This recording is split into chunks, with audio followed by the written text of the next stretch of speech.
So in an earlier video, I had self-collected a number of banded iron formation or BIF rocks. These would have been laid on a calm ocean in layers. You can see the sedimentary layers where the black is a form of iron oxide, hematite, magnetite, and the red in this case is Jasper. Now, what I normally do, and what I wanted to do with these rocks, was to cut them for my rock tumbler and polish them there. And for that, you normally do a cross section, so you get the difference between the red and the black, and the contrast looks really nice.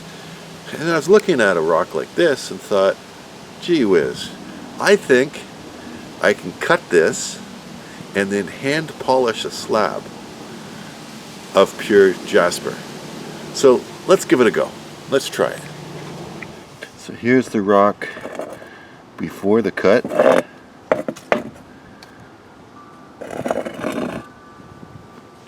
this, I'm just using an El Cheapo tile saw, but it does a pretty good job. Let's do it.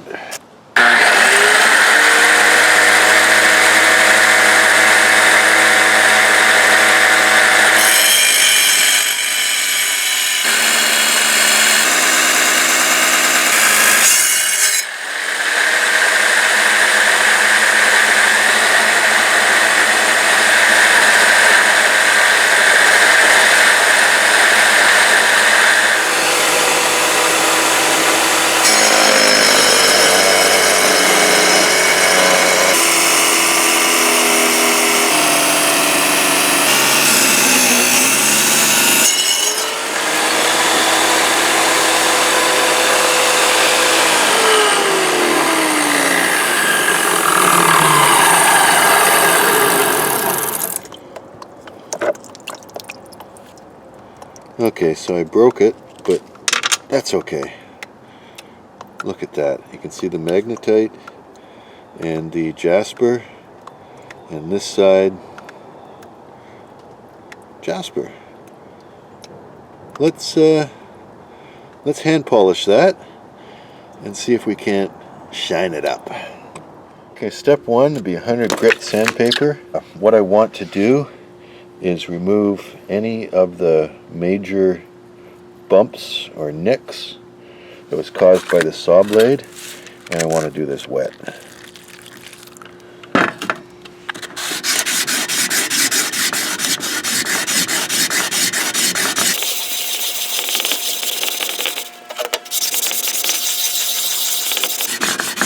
So the principle here is it's on a hard surface, clean surface, so there's nothing underneath the sandpaper which will cause me grief by making little bumps, unnecessary bumps anyway, to run this over. Next up, I've got some 220 grit sandpaper. As you can see, I've used this one before, but that's okay. Again, I want to do it wet. Seems to do a better job. And then as you get into the finer grits of sandpaper, not so much the 220, but after about 600, 800 grit, you want to actually just do it lightly on the sandpaper and not put a lot of weight on it. Almost just use the weight of the rock in your fingers to do the polishing. Oh no. The rock actually had a small fracture in it, and it broke along the fracture. So I've now got two pieces. I'll continue with the larger one.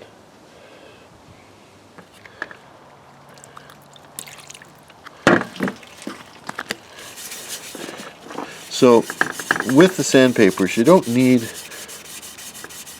a pile of different grits, but it certainly makes the job a bit faster.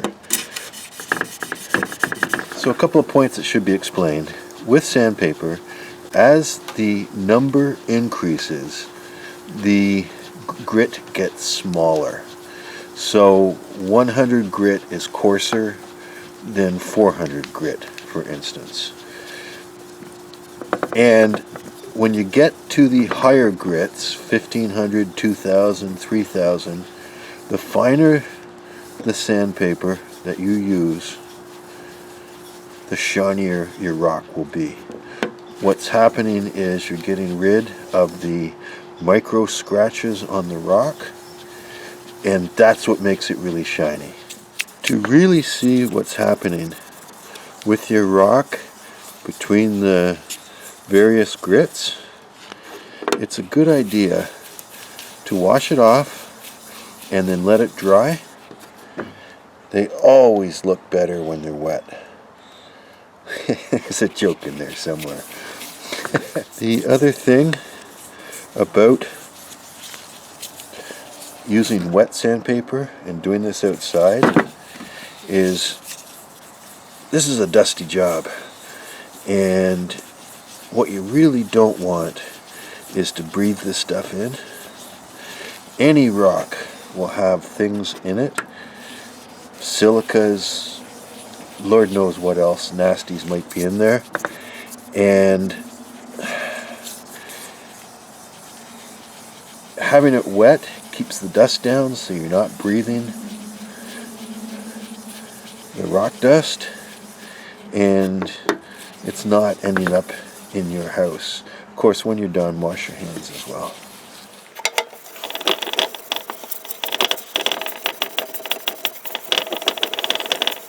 Next up, 1500 grit. This is where the polishing really comes in. With these, at the 1500, it only makes things sparkle.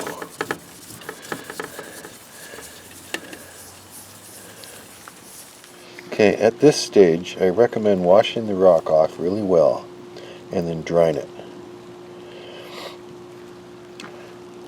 When wet, it looks much better than when it's dry, and you'll see whether or not, you can see here, there's more scratches that need to come out.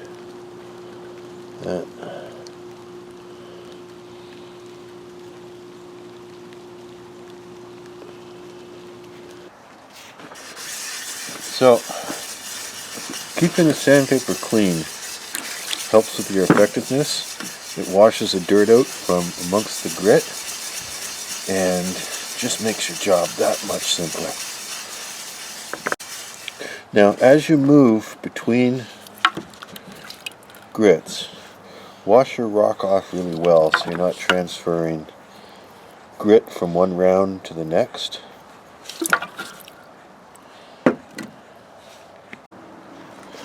So after the 1500, here's my rock wet. But let's see how it looks like dry. Okay, there's my rock dry. It's looking pretty good. I'm not seeing a ton of scratches, but it's duller than when it was wet. But that's okay. I have 2000 grit sandpaper. So we'll finish it up on that and then take a look.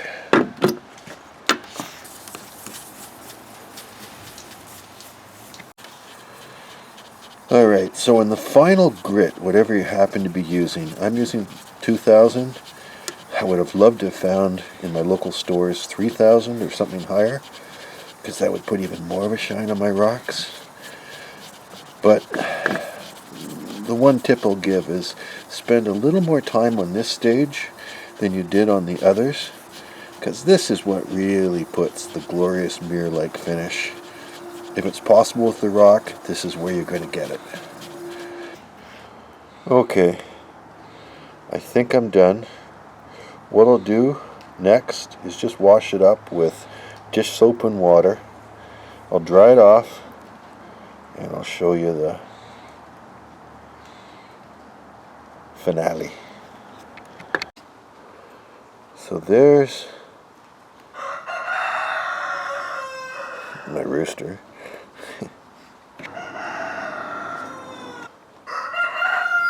So here's the rock. After washing it, all I did was buff it with a soft cloth. Thank you for joining me on this journey. It was fun. Let me know if you try polishing a rock and how it turns out. Thanks for watching.